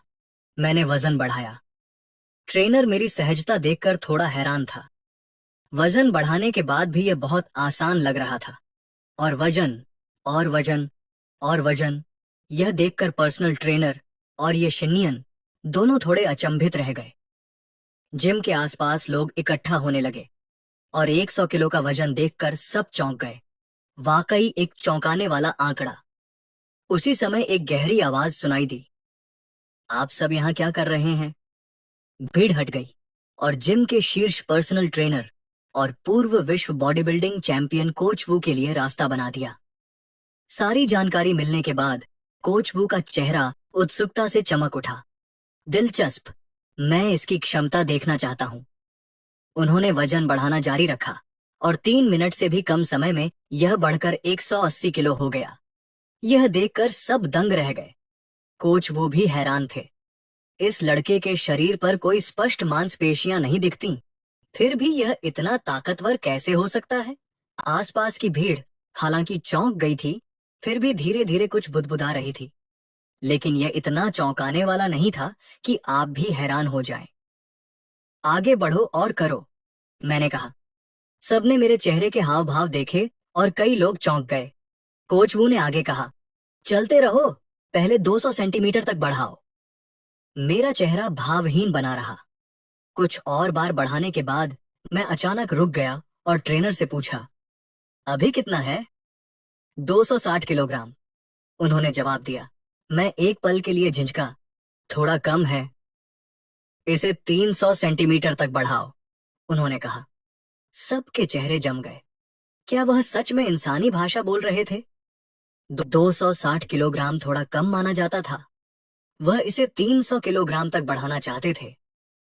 कोच वो अभी भी पास आए। क्या आप वाकई इसे 300 किलोग्राम तक बढ़ाना चाहते हैं? उन्होंने समझाया कि बिना किसी उपकरण के 260 किलोग्राम तक वजन उठाना पहले से ही बहुत सुरक्षित है। मैंने शांत भाव से जवाब दिया, ठीक है, मैं अपनी सीमाओं को परखना चाहता हूं। आखिर अगर मुझे दबाव महसूस नहीं होगा तो शक्ति बढ़ाने वाली दवाओं का असर नहीं होगा। कोच ने सिर हिलाया, ठीक है महोदय। कई लोगों ने घबराकर निगलना शुरू कर दिया। मैंने भौहें चढ़ाईं, और 15 किलोग्राम बढ़ाओ? कोच वू की आवाज थोड़ी कांप रही थी। ठीक है, ठीक है। उनके बगल में बैठे ये शिंगमिंग को ग्रिप और प्रेस के बारे में ज्यादा जानकारी नहीं थी और उन्होंने कोच से उलझन भरी नजरों से पूछा, कोच, क्या यह वजन डरावना है? पर्सनल ट्रेनर ने गंभीरता से कहा, मैं इसे ऐसे समझाता हूं, 2019 का नवीनतम विश्व रिकॉर्ड। अगर आप इसे बढ़ाकर 315 किलोग्राम कर देते हैं तो आप विश्व रिकॉर्ड के काफी करीब पहुंच जाएंगे। यह सुनकर ये शिंगमिंग चौंक गए और उनकी नजरें मुझ पर और भी पेचीदा हो गईं। मैंने अपनी भौहें थोड़ी ऊपर उठाईं। यह वजन मेरी सीमा के करीब था, लेकिन सुधार की गुंजाइश अभी भी थी। और वजन बढ़ाओ। मैंने इसे धीरे धीरे बढ़ाना शुरू किया। 320 किलोग्राम, 321 किलोग्राम। मेरे आसपास के लोगों के चेहरे पर उत्साह छा गया और कुछ लोगों ने तो अपने फोन निकालकर छोटे वीडियो रिकॉर्ड करना शुरू कर दिया। कोच वू की सांसें भी तेज हो गईं। 336 किलोग्राम, 337 किलोग्राम, 338 किलोग्राम। जिन! पूरा मैदान खुशी से गूंज उठा। विश्व रिकॉर्ड टूट गया था। बिना किसी उपकरण के ग्रिप प्रेस का विश्व रिकॉर्ड टूट गया था। जिम में हलचल मच गई थी। आम लोगों के लिए यह संख्या शायद मायने न रखती हो, लेकिन उनके जैसे बॉडी बिल्डरों के लिए यह लगभग आस्था का विषय था। कोच वो उत्साहित तो थे, लेकिन फिर भी चिल्लाए, शांत रहो, क्योंकि उन्हें साफ दिख रहा था कि यह मेरी सीमा नहीं थी। वजन फिर से बढ़ाया गया और 343 किलोग्राम तक पहुंच गया। हालांकि मैं ग्रिप प्रेस कर पा रहा था, लेकिन मुझे साफ तौर पर थकान महसूस हो रही थी। यह मेरी बाहों की ताकत की सीमा थी। सभी फिटनेस प्रेमियों के चेहरे उत्साह से भरे हुए थे। दरअसल चीन में इससे पहले किसी ने भी 300 किलोग्राम से अधिक का बिना उपकरण वाला ग्रिप प्रेस नहीं किया था। और इससे भी महत्वपूर्ण बात यह थी कि यह नया रिकॉर्ड एक चीनी व्यक्ति ने बनाया था। भाई, अब से आप मेरे बड़े भाई हैं। नहीं, मेरे गॉडफादर, आप मेरे गॉडफादर हैं। मैं भी बेहद खुश था। मुझे इस फिटनेस की बिल्कुल उम्मीद नहीं थी। वो दवा वाकई कमाल की थी। एक ही बार में इतनी ताकत मिल गई। मैं सोच रहा था कि अगर इसकी पूरी क्षमता का इस्तेमाल किया जाए तो क्या होगा। कोच वू ने उत्साह से मेरी तरफ देखा। श्रीमान जांग, बिना किसी उपकरण के ग्रिप पुश में विश्व रिकॉर्ड तोड़ने पर बधाई। मैंने मुस्कुराते हुए हाथ हिलाया। अरे कुछ नहीं, ये ग्रिप पुश तो किसी प्रतियोगिता में भी नहीं था। यह सुनकर कोच वो मुस्कुराए। उन्हें पता था कि मैं बस विनम्रता दिखा रहा हूं। उन्हें विश्वास था कि अगर मैं आईपीएफ ग्रिप पुश चैंपियनशिप में भी हिस्सा लेता तो मैं आसानी से कर लेता। फिर मैंने थोड़ा घमंडी अंदाज में मुस्कुराते हुए कहा, ये वजन तो आम आदमी के लिए है, मुझे अभी और ट्रेनिंग करनी है। ये शिंगमियान ने आंखें घुमाई, मानो मैं मजाक कर रहा हूं। कोच वो जल्दी से मेरे पास आए। श्रीमान जांग, मैंने आपको ब्लैक गोल्ड वीआईपी कार्ड देने की अनुमति दे दी है। आपके जिम के सभी भविष्य के खर्चे माफ कर दिए जाएंगे। कोच वो जिम के शेयरधारकों में से एक हैं, इसलिए वीआईपी कार्ड देने का अधिकार उन्हीं के पास है। सबसे महत्वपूर्ण बात यह है कि उस रिकॉर्ड तोड़ने वाले कारनामे के पीछे एक बड़ा लाभ कमाने का मकसद था। मैं जल्दी ही इसका असली मतलब समझ गया, मुस्कुराया और इसे स्वीकार कर लिया। शाम 5 बजे मैं घर लौटा। उसी समय डॉइन टिकटॉक पर एक वीडियो वायरल हो गया जिसे 10 लाख से ज्यादा लाइक और 1 लाख से ज्यादा कमेंट मिले। कमेंट सेक्शन में हलचल मच गई। क्या यह सच है? कोई सच में 343 किलो उठा सकता है? यह आदमी कमाल का है। मुझे याद है पिछला विश्व रिकॉर्ड 337 किलो था, है ना? ये तो पक्का नकली है। इसे देखो, इसकी मांसपेशियां इतनी बड़ी नहीं हैं। कमेंट्स में लोगों की राय बंटी हुई थी। कुछ लोग इसकी प्रामाणिकता पर संदेह कर रहे थे, लेकिन वीडियो की लोकप्रियता आसमान छू गई और ट्रेंडिंग लिस्ट में 3रे स्थान पर पहुंच गई। इसी बीच डोंगशन प्रांत के जिंगनिंग में एक तगड़ा आदमी अपने फोन पर एक वीडियो ध्यान से देख रहा था। बल लगाने के तरीके से धोखाधड़ी का कोई संकेत नहीं था। फिर वह उत्साहित हो गया। हालांकि यह रिकॉर्ड आईपीएफ चैंपियनशिप में नहीं बना था, लेकिन प्रतिद्वंद्वी की ताकत निर्विवाद थी। फिर उन्होंने कमेंट सेक्शन में एक मैसेज टाइप किया जिसमें उन्होंने श्री झांग को 343 किलोग्राम का नया विश्व रिकॉर्ड बनाने पर बधाई दी, जो शेनहुआ के लिए गर्व की बात थी। मैसेज पोस्ट होते ही कमेंट सेक्शन में हलचल मच गई। वाह, मास्टर माओ आ गए। मास्टर माओ ने इस वीडियो को एंडोर्स किया है। पहले वाले ट्रोल्स वापस आ जाओ और फिर शुरू हो जाओ। इसी बीच मैं घर पर किंग ऑफ ग्लोरी खेल रहा था और खरबों युआन की सब्सिडी के 12 बजे के अपडेट का इंतजार कर रहा था। तभी अचानक ढेरों मैसेज आए। ये शिंगमियान का मैसेज था। सिर्फ 3 शब्द, आप ट्रेंडिंग में हैं। मैं थोड़ा हैरान हुआ। ट्रेंडिंग में क्या है? ये शिंगमियान ने एक और मैसेज भेजा। शॉर्ट वीडियो ऐप खोलो, तुम अभी ट्रेंडिंग लिस्ट में नंबर 1 पर हो। मैंने डॉइन टिकटॉक खोला और चेक करना शुरू किया और इसे पढ़कर मैं दंग रह गया। हे भगवान, मैं तो ट्रेंडिंग लिस्ट में नंबर 1 पर भी आ गया। फिर मैंने मुस्कुराते हुए कमेंट सेक्शन दोबारा देखा। मैंने अपना सिर हिलाया। मेरा शाही अंदाज पल भर में गायब हो गया। आधी रात हो चुकी थी। मैंने डॉइन टिकटॉक बंद किया, फिर उसे दोबारा खोला। ट्रिलियन युआन सब्सिडी ऐप पर तुरंत 2 नई चीजें दिखाई दी। एक, रेपुटेशन चेक इन टेबल, रियायती कीमत 10 सेंट, और फ्रेंडशिप ओवरफ्लो स्प्रे, रियायती कीमत 10 सेंट। अनुभव से सीख लेकर मैंने पहले खरीदने और बाद में देखने का फैसला किया। चीजों की डिलीवरी 15 मिनट में होने वाली थी। फिर मैंने किंग ऑफ ग्लोरी का एक रोमांचक गेम शुरू किया। हान शिन को 1 दर्जन बार हराने के बाद डिलीवरी की सूचना मिली। हर बार जब मैंने चीजों की जानकारी देखी तो मुझे रेपुटेशन चेक इन टेबल दिखाई दी, जिसमें बताया गया था कि हर 10 लाख रेपुटेशन पॉइंट्स कमाने पर एक रैंडम इनाम मिलेगा, जो 3 इनामों के बाद गायब हो जाएगा। फ्रेंडशिप ओवरफ्लो स्प्रे में दावा किया गया था कि इसे किसी खास व्यक्ति पर इस्तेमाल करने से वह अगले 5 मिनट तक सच बोलेगा, जिसके बाद स्प्रे अपने आप गायब हो जाएगा। इन दोनों चीजों को देखकर मुझे थोड़ी हंसी भी आई और थोड़ी झुंझलाहट भी हुई। अचानक एक संदेश आया। पता चला गया। जब मैंने अपेक्षित प्रतिष्ठा स्तर प्राप्त कर लिया तो मैं कुछ पल के लिए असमंजस में पड़ गया। मैं इसके लिए योग्य कैसे हुआ? मेरे मन में एक अनुमान आया। ट्रेंडिंग सूची में नंबर 1 होना ही महत्वपूर्ण रहा होगा। उत्साह से मैंने अपने हाथ मलते हुए क्लेम बटन पर क्लिक किया। नोटिफिकेशन फिर से आया। पहले चरण का इनाम एक पगानी हुआयरा इमोला था। फिर वही जानी पहचानी अनुभूति हुई, एक अनोखे आकार की कार की चाबी।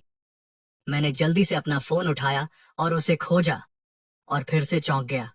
Pagani Huayra Imola! यह कार एक लिमिटेड एडिशन है जिसकी दुनिया भर में केवल 5 यूनिट ही बनी है। इसकी कीमत यूरो में चौंका देने वाली 5 मिलियन है, जो लगभग 40 मिलियन आरएमबी के बराबर है। मैंने कभी सोचा भी नहीं था कि मैं सिर्फ जिम जाकर 40 मिलियन आरएमबी कमा लूंगा। और यह तो सिर्फ पहले चरण का इनाम था। अगले 2 चरणों के बारे में सोचकर मैं और भी उत्साहित हो गया। फिर मैंने दूसरे चरण के इनाम की जानकारी देखी। अभी नहीं, दूसरे चरण के लिए 1.83 मिलियन प्रतिष्ठा अंक चाहिए। 5 मिलियन अंक प्राप्त करने पर इनाम अनलॉक हो जाएगा। प्रतिष्ठा अंक कैसे प्राप्त करें? स्क्रीन पर एक संदेश आया। उपयोगकर्ता की गतिविधियों और उनसे मिलने वाली प्रतिक्रिया, जैसे कि दूसरों के लाइक और कमेंट के आधार पर प्रतिष्ठा अंक बढ़ते हैं। अब मुझे पूरी तरह समझ आ गया। 5 मिलियन प्रतिष्ठा अंक प्राप्त करना काफी मुश्किल होगा। मैंने अपने फोन पर यूं ही उंगली घुमाई और अचानक मेरी नजर डोशा लाइव पर पड़ी।